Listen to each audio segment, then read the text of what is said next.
we're sort of in a bubble of anti-Semitism. We're in an anti-Semitism bubble. It is an out-of-control bull market driven by animal spirits. And I think we're at the high water mark. It's ready to pop. I believe that Nick Fuentes would not only obviously disagree with any type of a Holocaust being carried out, I genuinely believe he would be actively speaking out against it. I've been very disappointed in the masses. And I talked a little bit about this on Telegram, but it seems that, we're sort of in a bubble of anti-Semitism. We're in an anti-Semitism bubble. It is an out-of-control bull market driven by animal spirits. And I think we're at the high water mark. It's ready to pop. And you can see this everywhere because it used to be the case for many years that to be in the America First position, it was totally untouchable, totally radioactive. Nobody even agreed with it. No one even understood it. No one knew the relevant information, the relevant facts. And in a span of a couple of years, that is completely inverted. And now if you're not anti-Semitic, Israel critical, whatever you want to call it, that is actually the deeply unpopular position. And so what has happened is that the ranks have been filled with tons of people that literally just got red-pilled in the past year or two. And they don't really have a sound understanding of politics in general, of the issues. And as a result, many of them, because they're uninitiated, they're being manipulated by people that are just not really on the same page as us. They're being manipulated by communists, by Islamists, third worldists, and they've kind of lost sight of things. This is a perfect example of it. For many years, we would say the war in Iraq was a mistake. Why? We were there for 25 years. We're still there. It cost us trillions of dollars. It's on the other side of the world. It's debatable if we benefited from it at all. We know that a special interest group certainly benefited from it, and that is the Israel lobby. It is for those reasons that we said the Iraq war is terrible. But now it seems like we have joined forces with other people that have criticized the war in Iraq, leftists, Muslims. They're sympathetic for different reasons. They'll criticize anything the U.S. government does, any military intervention. And when you look at an intervention in Venezuela, this is in our neighborhood. It comprises a core U.S. interest, which is articulated in the Monroe Doctrine to have no outside influence in our hemisphere. It was quick, it was cheap, and it is not debatably in the interest of the United States. And like I said, we'll lay that out. But I think this is going to be a year of refinement. And we have to lay down the law that this is a right-wing movement. I agree with everything that he just said there. I don't agree with the extent to which Nick has characterized Jewish influence in the past. I think he has some points. I think AIPAC is a point. That's why we've talked about them. When you compare what they spend, for example, not registered under FARA because they are technically American citizens, and that is true, but compared to any other American group, like the Cuban Americans is a big one. And they also have, is it the United Democracy Project, where it's like 50 million in the last election cycle, and then another 70 million, and most of the money goes from PACs to PACs. And that's very different from outside foreign lobbying like you see from Qatar and China. It doesn't mean that it's more, but it certainly is more of a gatekeeper as it relates to races and primarying people. I think that's a valid point. I don't agree with some of his attribution in the past, and we've discussed that. But what he just laid out is what I was communicating with him. And I think he would be fair in saying that this was my position, that you don't hopscotch all the people on the right to link arms with Ro Khanna. I think he mentioned like Thomas Massie and Ro Khanna. And I get that it was an example, but I was saying, no, you're precluded from the Ro Khannas. Yeah. That doesn't mean that you link arms with Lindsey Graham. Absolutely not. Mitch McConnell, certainly on issues where they're wrong. No, but you are precluded from linking arms with whether it's Ro Khanna, whether it's Bernie Sanders, insert whichever leftist here, because once they achieve power, you know how that turns out. And I do wonder if he would change his mind, for example, not that he changes his worldview, but he would change his mind on the rhetoric of, for example, like Stalin. Because yeah, exactly. Yeah. But you do give them, these people, these communists, these leftists, more leeway. You give them more of an entry point. If you say, well, Stalin was great at this and the way that he accomplished it, he never said that he admired the way Stalin accomplished something, but that kind of rhetoric, considering that it is, I agree with him, infiltrated by people from the left. You see that a lot. I mean, we just saw that on, and this is the thing with Nick Fuentes, because I know you'll catch flack whether you host him or not, but I'm at the point I don't care. I don't care if people are mad. I don't care if people say you shouldn't platform someone and then they'll platform Tucker Carlson or Candace Owens or a leftist fraud who agrees with them on something. The last thing that we were talking about when Nick Fuentes was on was we were going to discuss the Jewish influence going forward. This last week too, I wonder what Nick Fuentes would think about. I'm trying to remember. Yeah, it was in Argentina. People can correct me if I'm wrong. The conspiracy that I saw on X was that a Jewish tourist lit the fire or lit fires in Patagonia so they extrapolated from that. It was actually Mossad, and they're trying to establish another Jewish state in Argentina. Now, there are a lot of leaps there that I don't know if any of those things have been confirmed. Someone can correct me if I'm wrong. If it was a Jewish tourist, I don't know. I don't believe that it was confirmed. I know that it wasn't confirmed that it was a Mossad agent. I know that it's not been confirmed that they're trying to establish a second Israeli state in Argentina. And I know that the videos that were circulating saying, why is no one talking about this, were largely protests in Chile from a year ago, not in Argentina. Racists. And I showed it to my woman, my lady, sexist to me. I said, look at this. See this? And she could see it because there was actually, in the video, there was something that actually implied, written in Spanish, that was Chile. And I said, you see this? She goes, oh, yeah, something in Chile. I said, yeah, but look at the English caption. It says this is because a Jew in Argentina set a fire and the whole country is protesting. She's like, no, I can tell you this. Chile right there because of... I said, yep, but look at all the replies. Yeah, they don't see it. And people who believe it. Who do you think has an interest in that? Certainly not people like us who want to arm you with information.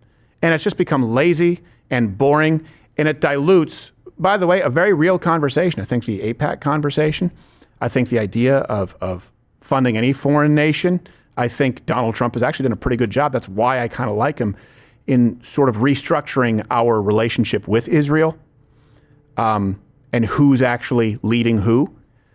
These are valid conversations to have, but the lies that take place, and you see it from people who are leftists their whole lives going, oh, I can get in on the Jew thing. Yeah. And they do it with more lies. Which is funny for Nick to, given his public persona, to be the guy coming out and saying, hey, like, it's not, I can't remember what case it was. Like, I heard you guys saying it was the Jews. That's so lazy. It's not the Jews. Come on.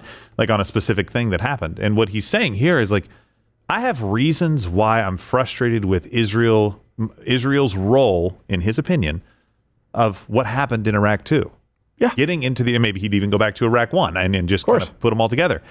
But he has a reason for it. And I think he's like, I'm articulating the reasons for this. Whether you agree with it or not, we can debate that. But don't just go, it's the Jews. Right. Because that actually waters down the entire thing. And they're just going to lump everybody that has a grievance together in one group. And he's 100% right.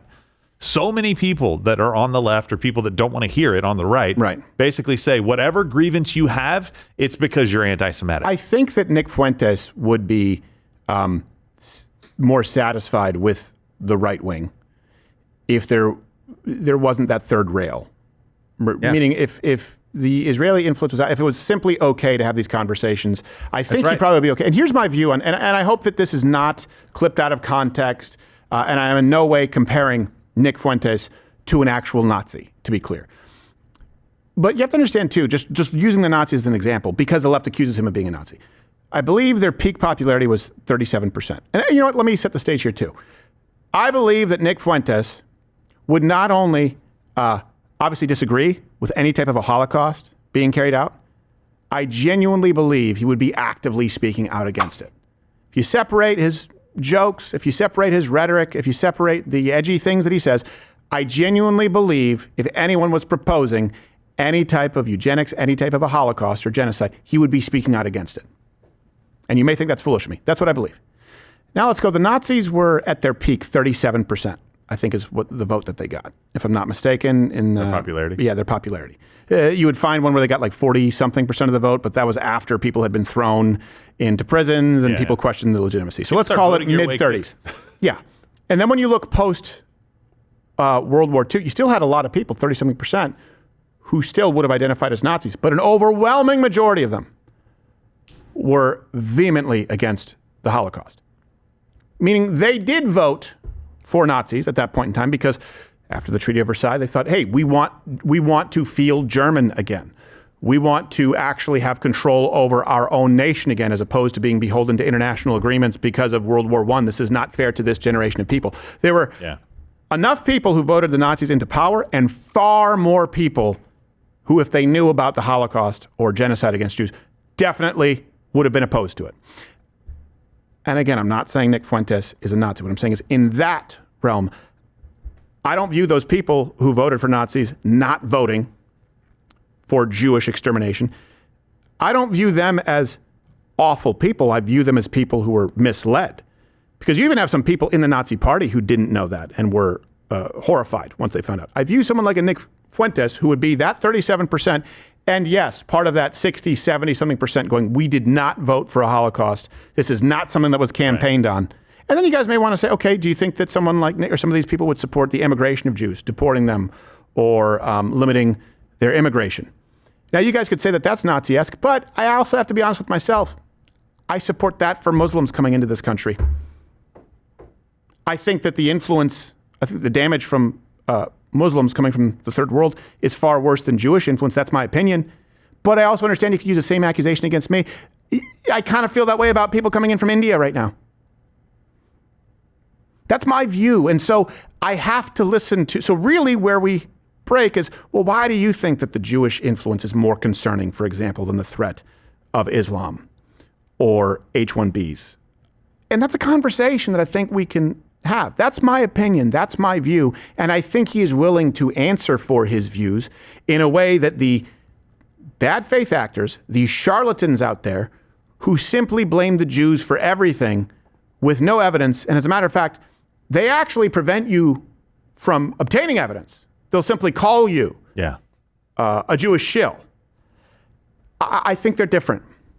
I think they're different. And that's something that I'd probably be curious to discuss with Nick at some point. Because some people are saying that you're inconsistent, or there are people who were fans of yours saying that they think you must be influenced by. Not everyone is a fed or a shill for someone else, just to be clear. And of all the people out there, the least likely to be a fed or foreign actor, as far as would be Nick Fuentes, because he suffered for his views, even if you think they are horrible views, and he's been independent for a very long time. Yeah, that's my perspective. I think what he just said is I think that was pretty valuable and insightful what he just said there. Yeah, absolutely. And I think, they need to make sure that they don't make the same mistake that they're accusing the other side of making, right? So we talked about this with racist, everything that we did was racist. So what did people do? Well, they started leaning into racism because if you're going to get called a racist anyway, right? They were basically like, oh, well, I'm going to go and be as edgy as possible and show you that I'm not afraid to say these words. I'm not afraid to do these things. And I'm not trying to be, I'm not trying to actually be racist and hate somebody for the color of their skin. But what I'm trying to do is break this bubble where we can't have conversations about culture or anything that's impacting this country. I think Nick and his ilk were in kind of that same bubble. But Nick is basically gone, okay, guys, we can talk about it now. Yeah. We can talk about the reasons why. Make sure you have your reasons in line. And other people are like, no. And I'm still in the bubble. I also just feel like I'd be an incredible hypocrite because I've had leftists on the show. For example, even though she was very nice, and we'll probably have her back on, Jillian Michaels, this is a lesbian who adopted a kid. You're going to tell me that I can talk with someone like that, but not talk with someone over whom we disagree on Jewish influence? I think that LGBTQ feminist influence is far more corrosive than all of it. Yeah. That's my opinion. People don't want to hear a conversation, Stephen. They want to hear you destroy somebody else's argument. And I'm not kidding. That's what they want. And they tell themselves, let's have that person on because there needs to be like a meeting of minds and ideas need to be expressed. Even if I hate these ideas over here, what they really want is for somebody to be destroyed. And they want to watch it. Yeah. They want to watch those ideas be destroyed. Like, I understand that when you are 100% right, but how do you know? How do you know you're 100% right? You have to have the conversations first. Have the conversations. Yeah. Okay? Well, I was just sitting with Jillian Michaels. She said, I don't think there's ever any reason to use that word, the N-word. And I would discount I said, well, you're looking at one. And I said, they're going, this is my point. Is the same thing they use to disqualify anyone, including Nick. And by the way, I'm not saying that he hasn't said some things that are absolutely disagreeable. But that's not the qualifier that Jillian Michaels issued. What she issued was, there's no reason ever, and anyone who uses it shouldn't be taken seriously. Even someone making a linguistic point on a show when challenged to say the N-word, discussing the song to which the refrain is nigga hail Hitler, a noun, a verb, and a noun. We've gone through this. There's no reason ever. Let's get to the choke point. There's no reason ever, and you should disqualify someone. So it's not about a joke regarding the Holocaust.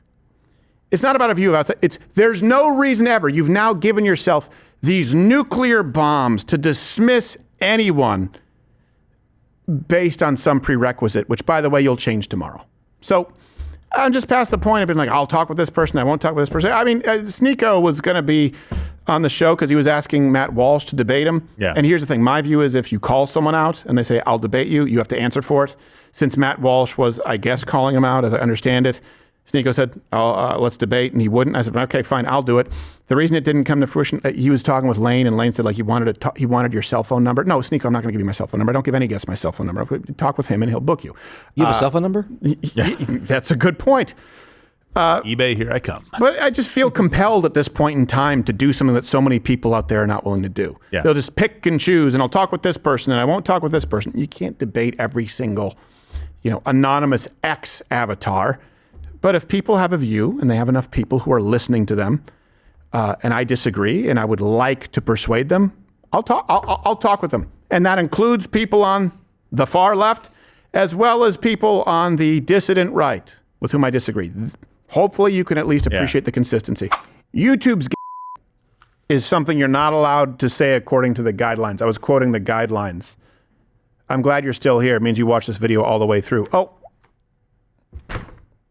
it says here that Rumble, where you can go follow my channel, lets you say pretty much anything, provided it's not illegal. That reminds me of, what does it remind me of? Oh, yeah.